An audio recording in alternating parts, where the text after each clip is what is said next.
ज़्यादातर केसेस में 99.9% केसेस में जो भी वायलेंस होती है पीसफुल प्रोटेस्ट में, मैं साफ तौर पे बता रहा हूँ, वो आरएसएस और बीजेपी के मनुवादी मानसिकता के लोग घुसकर कराते हैं और पुलिस को उकसाते हैं कि वो पीसफुल प्रोटेस्ट ख़त्म कराने के लिए उस पर लाठीचार्ज करे और गोली चलाए। 99.9% हिंसा मनुवादी कराते हैं। अब उन्होंने तो अपनी बेटी के साथ ही अत्याचार कर रखा है। ये देखिए ना, स्मृति ईरानी जी ने एक बच्ची, जो वो खुद कह रही है 18 साल से कम है, उससे बिजनेस करा रही हैं। अगर उसे खाना बनाने का शौक था वो घर में बनाती, अपने परिवार वालों को, अपने मित्रों को बना के खिलाती, लेकिन स्मृति ईरानी जी ने उससे एक बिजनेस चलाया क्योंकि उनका इंटरेस्ट पैसों में है।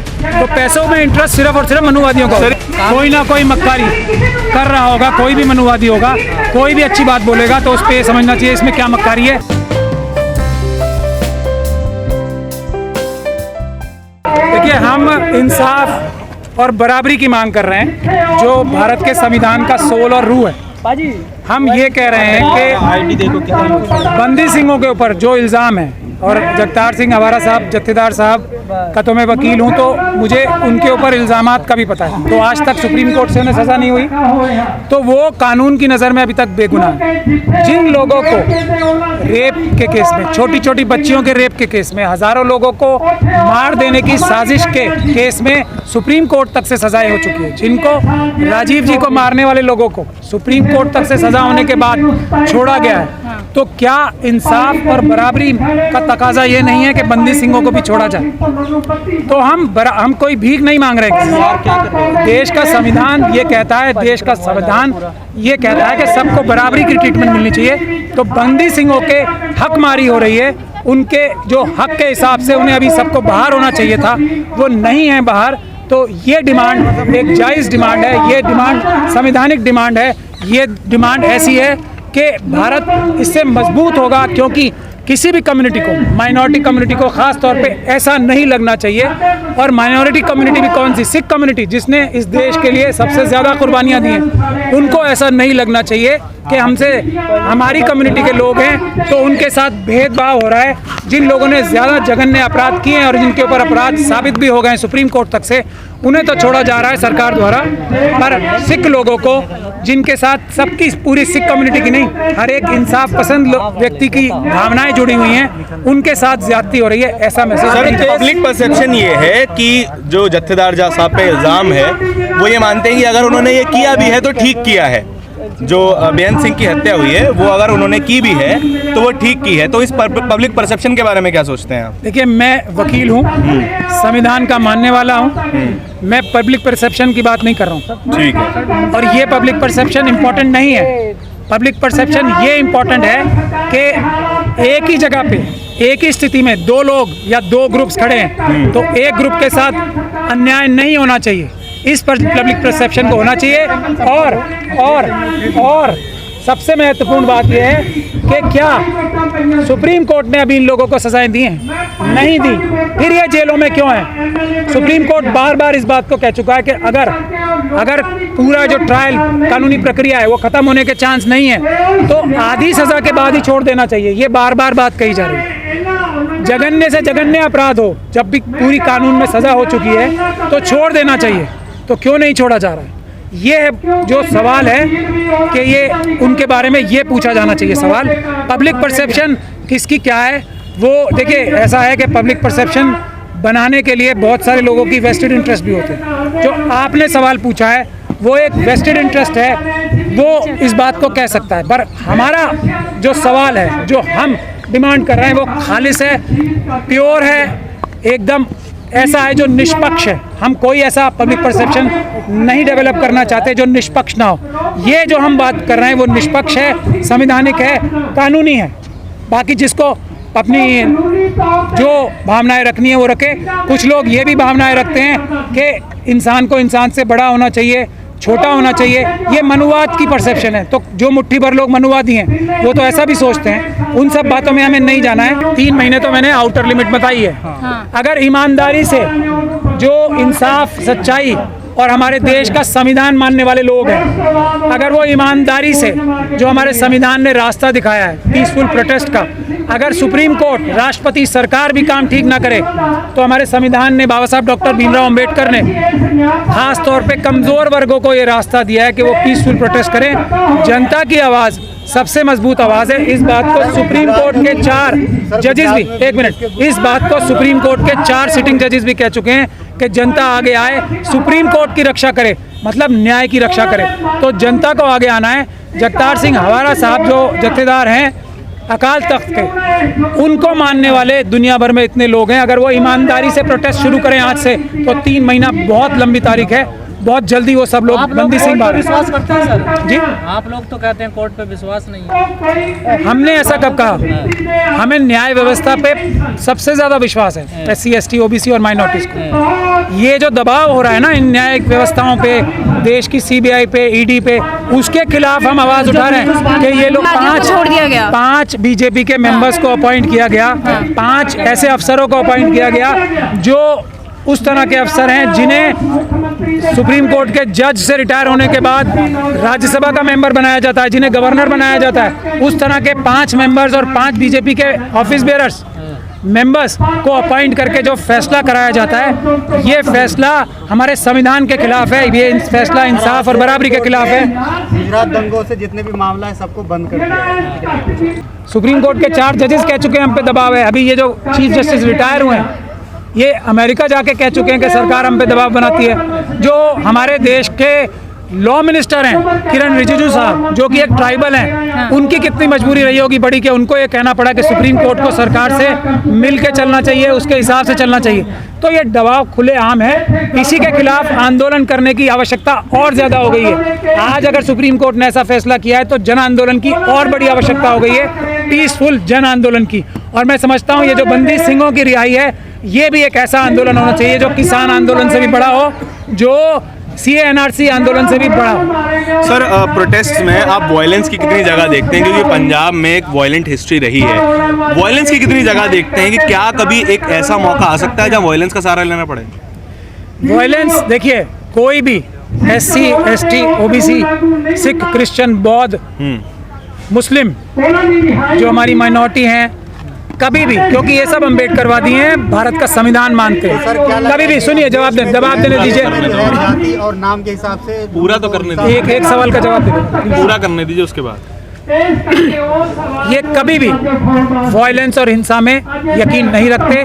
वायलेंस और हिंसा जो भी करता है वो या तो बहकाया गया होता है मनुवादियों द्वारा, या उसके ऊपर कोई ऐसा जुल्म कर दिया गया होता है कि वो अपनी सोचने समझने की ताकत खो जाए, इतना बड़ा अन्याय हो जाए। ज़्यादातर केस में 99.9% केसेस में जो भी वायलेंस होती है पीसफुल प्रोटेस्ट में, मैं साफ तौर पे बता रहा हूँ, वो RSS और BJP के मनुवादी मानसिकता के लोग घुसकर कराते हैं और पुलिस को उकसाते हैं कि वो पीसफुल प्रोटेस्ट ख़त्म कराने के लिए उस पर लाठी चार्ज करे और गोली चलाए। 99.9% हिंसा मनुवादी कराते हैं। SC ST OBC माइनॉरिटी के लोग कभी हिंसा नहीं करेंगे। हमारे तो नंबर ही 92% हैं, हमें हिंसा की क्या ज़रूरत है? देश में तो नंबर्स से देश चलता है ना, हमें क्या ज़रूरत है वायलेंस करने की? वायलेंस वो करते हैं जो कि वायलेंस का बहाना लेके हमारी असली सच्ची आवाज़ दबा सकें। सर, सवाल ये था कि जिस देश में संविधान का राज चलता है, क्या वहाँ पे जाति और नाम के हिसाब से इंसाफ मिलेगा? मिल रहा है, उसी को तो ख़त्म करना है। कौन आज खत्म करेगा? अम्बेडकरवादी लोग, संविधानवादी लोग, SC ST OBC और माइनॉरिटीज़ और महिलाएं मिलकर ख़त्म करेंगी। ये जो आज सिस्टम चल रहा है, ये मनुवादी मानसिकता के द्वारा कैप्चर्ड सिस्टम चल रहा है, जिसको ख़त्म करने के लिए हम लोग आंदोलन कर रहे हैं, संघर्ष कर रहे हैं। ये बहुत जल्दी ख़त्म होगा, आप लोग सब विश्वास करें। सर आपने कहा कि मनुवादी जो है वो हिंसा, देखिए, बहुत सारे मुस्लिम्स भी मनुवादी मानसिकता के हैं। पाकिस्तान में तो बहुत सारे हैं जो बड़े बड़े ओहदों पे बैठे हैं ना, वो सब मनुवादी मानसिकता के हैं। जिन्ना जो थे वो मनुवादी मानसिकता के थे, जब भी तो RSS के साथ मिलके देश का विभाजन करा। महिलाओं की बहुत बात तो करती हैं। महिलाएं भी बहुत सारी मनुवादी होती हैं। अब उन्होंने तो अपनी बेटी के साथ ही अत्याचार कर रखा है। ये देखिए ना, स्मृति ईरानी जी ने एक बच्ची, जो वो खुद कह रही है 18 साल से कम है, उससे बिजनेस करा रही हैं। अगर उसे खाना बनाने का शौक था वो घर में बनाती। अपने परिवार वालों को, अपने मित्रों को बना के खिलाती। लेकिन स्मृति ईरानी जी ने उससे एक बिजनेस चलाया क्योंकि उनका इंटरेस्ट पैसों में है। तो पैसों में इंटरेस्ट सिर्फ और सिर्फ मनुवादियों का। सर, ये थोड़ी कंट्रोवर्शियल स्टेटमेंट नहीं होगी जो अभी आपने दी है कि क्या अगर कोई लड़की 18 साल से ऊपर है वो बिजनेस नहीं कर सकती क्या? कम बता रही है ना स्मृति ईरानी जी, तो उसे माइनर है ना, उसके नाम से तो लाइसेंस नहीं मिल सकता, वो अपने बैंक अकाउंट नहीं खोल सकती। तो वो अपने पेरेंट की गाइडेंस में होती है, उसके गार्जियन जो होते हैं पेरेंट होते हैं। तो स्मृति ईरानी जी ने ही, ये प्रिजम्पशन है लॉ में कि उन्होंने ये उससे बिजनेस खुलवाया होगा, वरना उसका स्वयं का बिजनेस खोलने का भी कानूनी हक ही नहीं। वो तो नॉन हजार्डियस में है ना, अगर माइनर है तो नॉन हजार्डियस जॉब है वो तो। ये माता पिता की जिम्मेदारी है ना, उससे ऐसा काम कराना, किसी भी प्रकार का बिजनेस कराना, उसकी पढ़ाई छुड़वा के, ये गलत काम। सर, मुरादाबाद में गांव में नमाज पढ़ लेते कुछ लोगों को दिक्कत हो गई घर के अंदर। ये सभी दिक्कतें होंगी जब तक मनुवाद को हमारे देश से जड़ से समूल नाश नहीं किया जाए। घर पे भी नमाज नहीं पढ़ सकते। ये सभी, घर में आप खाना नहीं खा सकेंगे, घर में आप अपने जो पैसे कमा के लाए हैं, मोदी जी ने घरों में से लोगों के ये नोटबंदी के टाइम पे पैसे नहीं छीन लिए, छीने थे ना। आप अपने घर में अपना जो मेहनत का पैसा कमा के लाए वो नहीं रख पाएंगे। डकैतियां हो रही हैं लीगल, जिसका लीगल रूप दिया जा रहा है। तो हमें लड़ना पड़ेगा। 25 लाख करोड़ रुपए देश के अडानी, अंबानी और इन जैसे जो धन्ना सेठ है उनको माफ कर दिए गए, जो आपका और मेरा पैसा है। अगर ब्राह्मण बलात्कारी है तो संस्कारी है। अडानी दुनिया के। सर, आपको खुशी हो रही है? अडानी जो है तीसरे नंबर पे नहीं है, वो एक बेईमान व्यक्ति हैं, मैं खुल के बोल रहा हूँ। वो मोदी जी, अमित शाह जी की मदद से देश के बैंकों का पैसा चुरा और लूट रहे हैं, आपका और मेरा पैसा चुरा के। वो मुझे तो हैरानी है नंबर 1 क्यों नहीं बन गए, लेकिन वो पैसा चोरी का है, पैसा उधार ले रखा है जो वो नहीं वापस करेंगे। मैं आज बता रहा हूँ आप लोगों को, तो जनता को उठ खड़े होना पड़ेगा। ऐसा तो विपक्ष में मिल रहा है ना सर आजकल। नहीं, पैसा मिलेगा। देखिए, अगर ईडी, सीबीआई और जो हमारी एजेंसीज हैं ईमानदारी से काम करेंगी, ईमानदारी से काम करने का मतलब जिसके पास जितनी बड़ी बेईमानी का पैसा है उसको पकड़ा जाए, तो किसी भी विपक्ष की पार्टी का नंबर ही नहीं आएगा। क्योंकि बीजेपी और आरएसएस के लोगों के पास सबसे ज्यादा बेईमानी और 2 नंबर का पैसा है। वही एक मिनट, वही अगर उस पर कार्रवाई शुरू करेंगे तो किसी और अपोजिशन का या किसी और आम नागरिक का नंबर ही नहीं आएगा। क्योंकि वो अगले 5 साल तक बीजेपी और आरएसएस के और इनके जो इंडस्ट्रियलिस्ट मित्र हैं उनको पकड़ने में बिजी रहेंगे, और देश जो है दुनिया का सबसे नंबर 1 रिच कंट्री बन जाएगा अगर ईमानदारी से ईडी और सीबीआई काम करेगी। सर, कहा जा रहा है कि गुजरात में इलेक्शन है, इसलिए जो है बिल्किस बानो के अपराधियों को छोड़ दिया गया है। एक मिनट, खुशी हमें इसलिए जब मिलती है, अब देश हमारा सबसे रईस देश होता, वो तो नहीं है ना।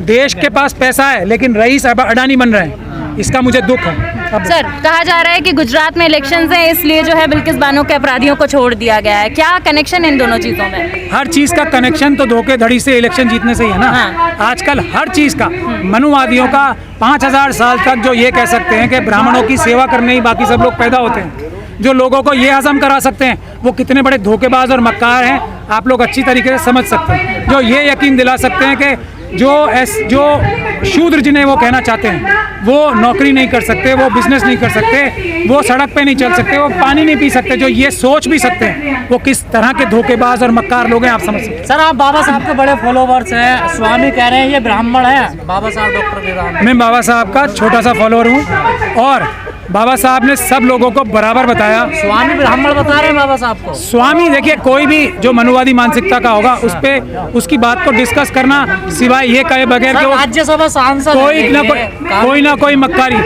कर रहा होगा, कोई भी मनुवादी होगा, कोई भी अच्छी बात बोलेगा तो उस पे समझना चाहिए इसमें क्या मक्कारी है, वो ढूंढने की कला हमें आनी तो चाहिए। क्या मक्कारी हो सकती है इसमें सुब्रमण्यम स्वामी की? अभी बाबा साहब को, क्योंकि बाबा साहब के अलावा कोई भी व्यक्ति इस तरह का नहीं है जिसके लिए इतनी इज्जत हो पूरी दुनिया में, तो अब बाबा साहब को हाईजैक करना चाहते हैं।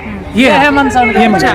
बाबा साहब का नाम जैसे देशभक्ति का, उनसे बड़ा गद्दार कोई हो सकता है जो मनुवादी हैं, मनुवादियों से गद्दार बड़ा कोई नहीं हो सकता, तो वो लेकिन देशभक्ति का झंडा लेके आगे चलते हैं। तो ये धोखेबाज और मक्कार लोग हैं, इनकी बातों पे किसी पे भरोसा नहीं।